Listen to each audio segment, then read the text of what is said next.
সরকার পতনের পর রাজশাহীর রাজনীতিতে এসেছে নতুন সমীকরণ। ৫ প্রবাসী বিএনপির নেতার প্রত্যাবর্তনে সরগরম ৪টি আসন। কেউ লন্ডন, কেউ আমেরিকা, কেউ মালয়েশিয়া থেকে এসে এবার দলীয় মনোনয়ন যাচ্ছেন।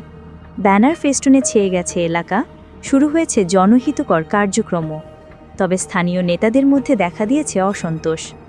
রাজশাহী দুর্গাপুরের রেজাউল করিম নিজস্ব অর্থায়নে এলাকার সড়ক সংস্কার করছেন। আওয়ামী লীগ সরকার পতনের পর থেকে তিনি রাজশাহী ৫ আসনে বিএনপির সম্ভাব্য প্রার্থী হিসেবে আলোচনায়। লন্ডনে ব্যবসায়ী রেজাউল, জিয়া পরিষদের লন্ডন শাখার সহ-সভাপতি। রাজশাহী ৬ আসনে যুক্তরাষ্ট্র প্রবাসী আমিনুল ইসলাম মিঠু ও মালয়েশিয়া প্রবাসী আরিফুল ইসলাম বিলাত দুজনেই মনোনয়ন চান। তাদের ব্যানারে ছেয়ে গেছে বাঘা ও চারঘাট উপজেলা। নিজস্ব অর্থে বিভিন্ন জনসেবামূলক কার্যক্রম চালাচ্ছেন তারা। রাজশাহী ১ আসনে যুক্তরাষ্ট্র প্রবাসী শাহাদাত হোসেন শাহীন মনোনয়ন প্রত্যাশী। তিনি রাজশাহী কলেজে ছাত্রদল করতেন এবং বর্তমানে ক্যালিফোর্নিয়া বিএনপির সহ-সভাপতি। তার পরিবার স্থানীয়ভাবে প্রচারণায় সক্রিয়।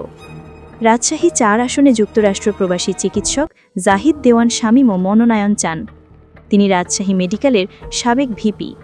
এলাকাবাসী জানায় তিনিও বিভিন্ন সামাজিক কার্যক্রমের মাধ্যমে এলাকায় পুনঃসংযোগের চেষ্টা করছেন।